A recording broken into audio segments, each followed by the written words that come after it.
என் பெருமகனே எங்கள் அண்ணாமலை சிவனே.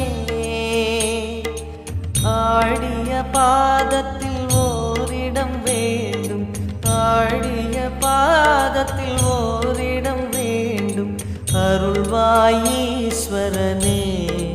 அன்பே அருணாச்சல சிவனே.